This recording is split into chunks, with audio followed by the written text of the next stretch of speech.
అంత్య దినములలో అపాయకరమైన కాలములు వచ్చునని తెలుసుకోండి. హల్లెలూయా.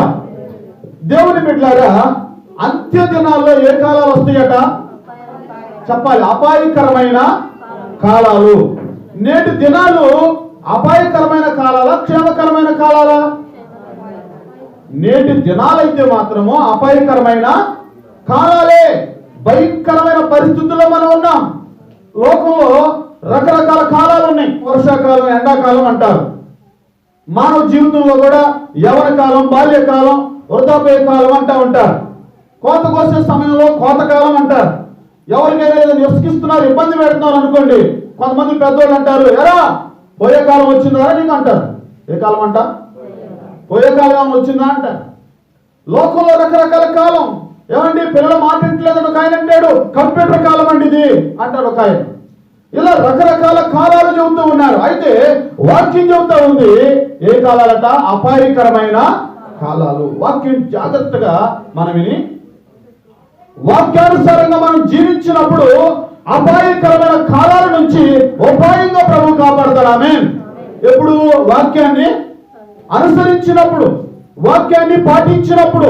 ఇది అపాయకరమైన కాలమే కాదంటల్లా, కానీ యేసయ్యను కలిగి ఉంటే అపాయకాలం కాస్త మేలుకరమైన కాలంగా ప్రభు నీకు మార్చివేయగలడు. ఆమేన్.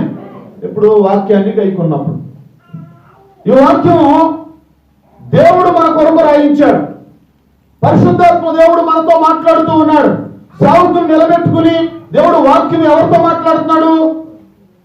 దేవుడు ఎవరితో మాట్లాడుతున్నాడండి? మనతో మాట్లాడుతున్నాడు.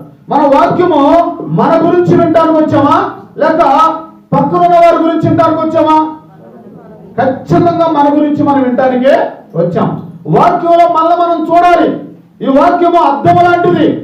అద్దంలో మన ముఖాన్ని ఎలాగ చూసుకుంటామో అలాగనే ఈ వాక్యములో మన హృదయాన్ని పరీక్షించుకోవాలి, మన బ్రతుకును సరి చేసుకోవాలి.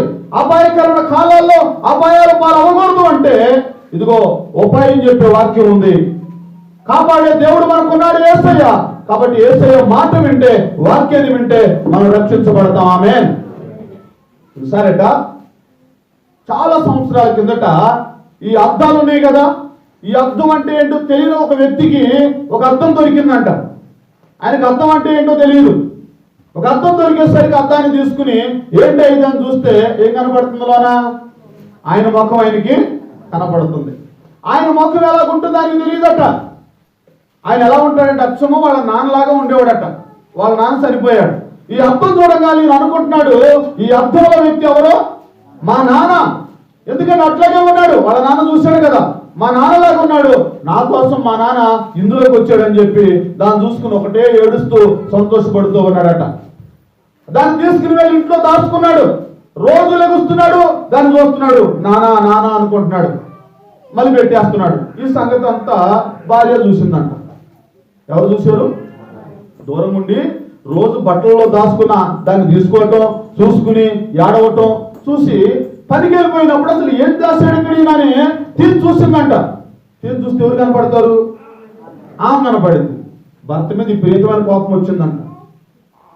భార్య నన్ను పెట్టుకుని వేరే వాళ్ళు పెట్టుకున్నాడు ఇందులో, ఎవరో లోనకి ఎవరొస్తురాలు ఉంది ఇందులో, కాబట్టి నా భర్త రాని అడిగేయాలి కడిగేయాలి అని చెప్పి రెడీగా ఉందట.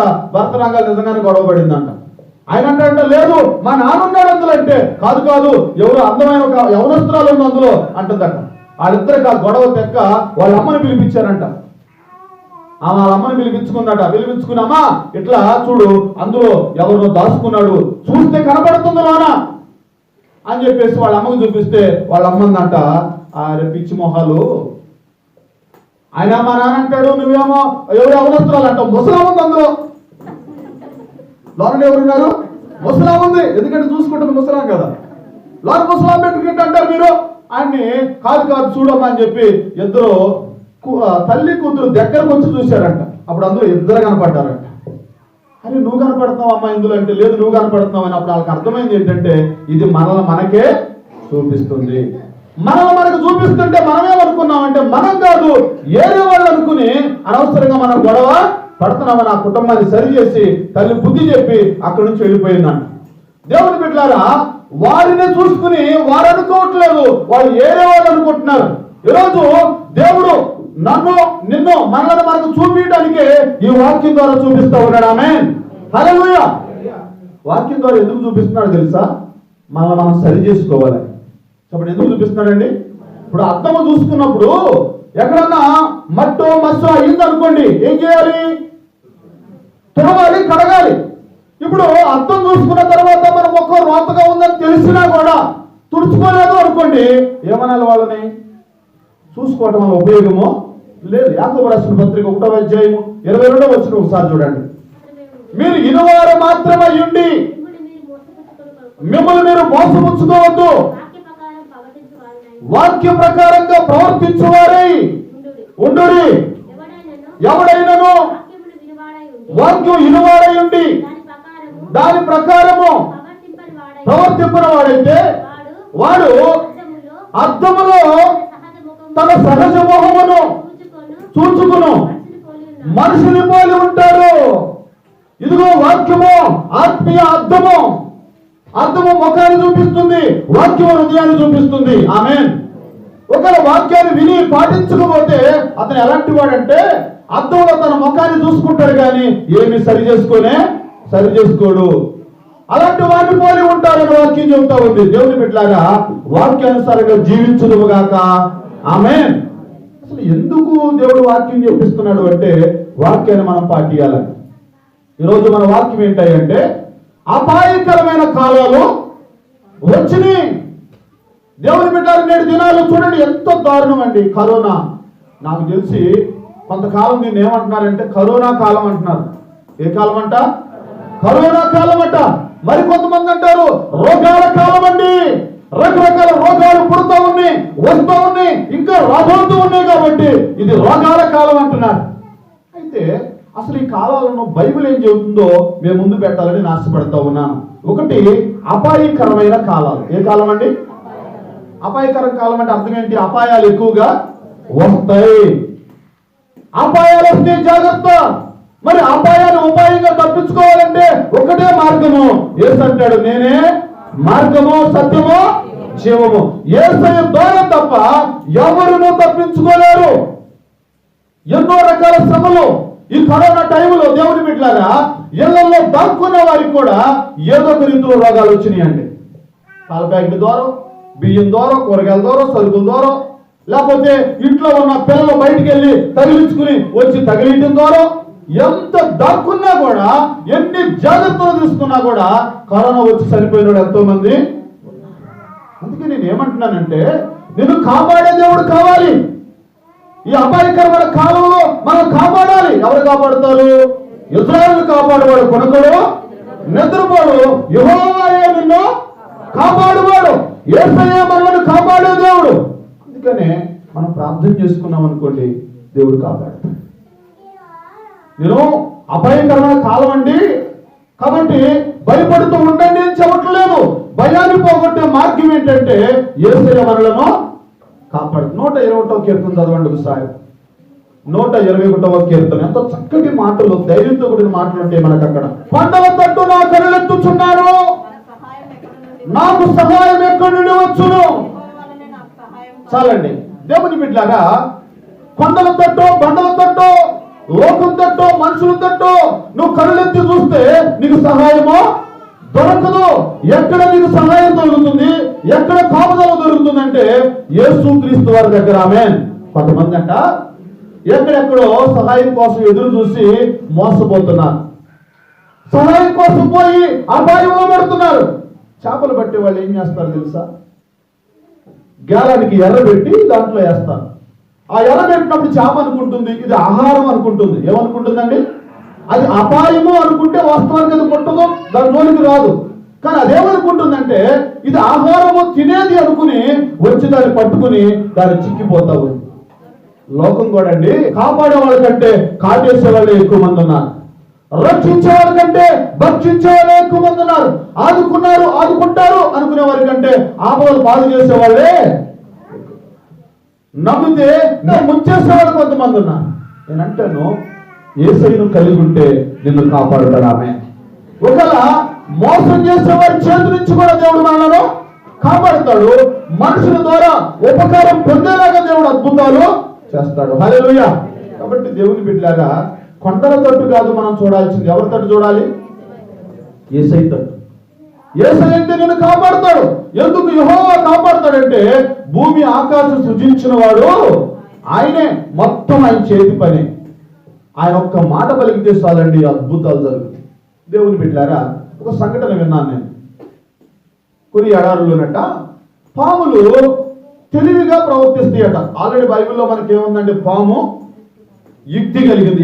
పాము యుక్తి కలిగింది. ఆ పాము ఏం చేసిందంటే ఆహారం కోసము తిరిగి తిరిగి ఇసికి యాసారిపోయి అక్కడ అందుబాటులో ఉన్న కప్పల కాడకి అది వెళ్తే పారిపోతాయని ఒక ఎండ ప్రాంతంలో వచ్చి అలా నిలబడి పడగిప్పి దాని కింద పడగ ద్వారా నీడబడేలా చేసిద్దంట. ఏం పడేలా చేసింది? దాని పడగ ద్వారా నీడబడేలా చేసిద్దంట. కొన్ని కప్పలు అమాయకంగా అటు ఇటు నీడ కొరకు తిరుగుతూ ఆ కింద నీడ చూసి అబ్బబ్బా మంచి నీడ దొరికింది మనకి, అది పాము నీడ తెలియక, అపాయకరమైన నీడను తెలియక, ప్రమాదకరమైన నీడను తెలియక ఆ నీడ కిందకు వచ్చి అలా పడుకోగానే అమాంతంగా ఆ పాము ఆ కప్పను పట్టుకుని తినేసిందట. కప్ప దేని నీడకి వెళ్ళింది? ప్రమాదకరమైన నీడ వరకు వెళ్ళింది. ఈనాడు చాలా మంది లోకపు నీడకి, పాపము నీడకి, శాపాల నీడకి, సాతాన నీడకి వెళ్ళిపోయి లోకంలో ఏదో దొరుకుతుందని ఆశపడి అపాయాల పాలయ్యే వాళ్ళు ఎంతో మంది ఉన్నారు. జాగ్రత్త. ఈరోజు మనం వెళ్ళాల్సింది ఎవరి నీడకండి? యేసు నీడకు మనం రావాలి. యేసు దగ్గరకు మనం వస్తే ఆయన మనల్ని కాపాడుతాడు. హల్లెలూయా, హల్లెలూయా. కాబట్టి దేవుని బిడ్డలారా, ఆ 102వ కీర్తన చదవండమ్మా. సహాయం కలుగును. ఆయన నీ పాదము తొట్టిల్లనివాడు, నిన్ను కాపాడువాడు. కొనకుడు ఇశ్రాయేలును కాపాడువాడు, కొనకుడు నిద్రపోడు. యెహోవాయే నిన్ను కాపాడువాడు. నీ కుడి పక్కన యెహోవా నీకు నీడగా ఉంటాడు. ఆమేన్. ఏమంటాడంట ఆయన? మనకు నీడగా ఉంటాడు. పగల ఎండ దెబ్బ నీకు తగలనివ్వడు, రాత్రి వెన్నెల దెబ్బ నీకు తగలనివ్వడు. ఏ అపాయము రాకుండా యెహోవా నిన్ను కాపాడుతాడు. దేవుని బిడ్డలారా, అపాయం ఏది రాకుండా, ప్రమాదం ఏది రాకుండా, రోగం ఏది రాకుండా, కీడు రాకుండా నీ పక్కన నీడగా ఉండి నిన్ను కాపాడుతూ ఉంటాడు. ఆమేన్. హల్లెలూయా, హల్లెలూయా. కాబట్టి దేవుని బిడ్డలారా, అపాయకరమైన కాలాలలో కాపాడే దేవుడు యేసయ్య అని గుర్తెరిగి ఆయన నీడన విశ్రమించేవారమై ఉండాలి. ఆమేన్. మనం కాపాడే దేవుడు ఉన్నాడు, మనం భయపడాల్సిన అవసరత. అయితే దేవుని దగ్గర లేకుండా దూరం వెళ్తే మాత్రము దేవుని కాపుదలను మనం ఏం చేస్తామో పోగొట్టుకుంటాం. ఆయన కాపాడుతాడు నిజమే, కాలాలు అపాయకరంగా ఉన్నాయి నిజమే, మరి ఆయన దగ్గరుంటే కాపాడుతాడు. ఆయనకు దూరం అయ్యనుకోండి, కోడి పిల్లలు కోడికి దూరం అయిపోతే ఏమైపోతాయి? ఇప్పుడు ఏమైపోతాయి? గద్దో కాక వచ్చి దాన్ని తన్నుకుపోతుంది. తన్నుకుపోయి కాలం తీసుకెళ్లి ఎక్కడో పెట్టేసి దాన్ని పొట్ట చీల్చి పేగలు బయటకు లాగి దారుణంగా చంపి తినేస్తుంది. అదే కోడి పిల్ల తల్లి రెక్కల కింద ఉంటుంటే ఎలా ఉండేది? చాలా క్షేమంగా ఉండేది. ఈరోజు దేవుడి బిడ్డ అపాయకరమైన కాలాలు యేసయ్య దగ్గర జాగ్రత్తగా ఉంటుంది. ఎటు పడితే వెళ్ళొద్దు, చేయకూడని పనులు చేయొద్దు, సాతానుకు చిక్కిపోవద్దు. వాడు గర్తించు సింహం వలె ఎవరిని మింగుదుమా అని తిరుగులాడుతున్నాడు. జాగ్రత్త. అందుకనే కొంచెం జాగ్రత్తగా ఉండాలి కదండి. ఎక్కడ దాక్కోవాలి? వచ్చి యేసు రెక్కల కింద దాక్కోవాలి. ఆయన కళ్ళింటిని హత్తుకోవాలి. ఇదిగో యేసు ప్రభు నీడ కింద మనం ఉండాలి. అంతేగాని దూరం వెళ్ళామనుకోండి, చాలా మంది అండి యేసయ్యకు దూరం అయిపోతున్నారు. రకరకాల కారణాలు చెప్పొచ్చు. మీరు ప్రార్థనకు రాకపోవడానికి రకరకాల కారణాలు చెప్పొచ్చు, ప్రార్థన చేయకపోవడానికి రకరకాల కారణాలు చెప్పొచ్చు, ఇదిగో వాక్యం చదవకపోవడం కారణం చెప్పొచ్చు. కానీ కారణం ఏదైనా సైతాను కాటేసింది. దూరం అయితే జాగ్రత్త. ఒక గొర్రె మందను విడిచిపెట్టి అల్లంత దూరము దానికి మంచి మేత కనపడింది, గడ్డి కనపడింది, ఆడకెళ్ళింది. అక్కడ తినకోకుండా కళ్ళెత్తు చూస్తే అల్లంత దూరం ఇంకొక మంచి గడ్డి కనపడింది, దీనికంటే బెటర్ గా ఆడకు వెళ్ళింది. వెళుతూ వెళుతూ వెళుతూ మందకు దూరం అయిపోయింది. వెళుతూ వెళుతూ వెళుతూ కాపరికి దూరం అయిపోయింది. కొంత దూరం వెళ్ళిన తర్వాత దాని ఎదురుకు ఒక పులిని చూసింది. అమాంతంగా తుల్లిపడి చుట్టూ చూస్తే దాని మంద దానికి కనపడలేదు, దాని కాపరి దానికి కనపడలేదు. అరుస్తూ ఉంది. దాని అరుపులో కాపరికి వినపడినంత దూరం వెళ్ళిపోయింది. అది మేత మీద ఆశతో కొంచెం కొంచెం కొంచెం కొంచెం దూరం అయిపోయింది. ఇప్పుడు అరిసిన దాని అరుపు కాపరికి వినపడతల్లా ఆ పులి చేతిలో సరిపోవాల్సి వచ్చింది. ఈరోజు దేవుని బిడ్డ ఏదో కారణంతో ప్రార్థనకు రాకుండా ఉండి దేవునికి దూరం అవ్వద్దు. నేను బ్రతిమలాడుతా ఉన్నా, నీకు క్షేమము యేసయ్య దగ్గర మాత్రమే. ఆమేన్, హల్లెలూయా. ఎక్కడండి క్షేమం? యేసయ్య దగ్గర. యేసయ్యకు దూరం అయితే క్షేమము ఉందంటారా? లేదు. కాబట్టి ఈ అపాయకరమైన కాలంలో మనం చేయాల్సిన ఉపాయం ఏంటో చెప్పమంటారా? యేసయ్యను వదిలిపెట్టకూడదు. ఆమేన్, హల్లెలూయా.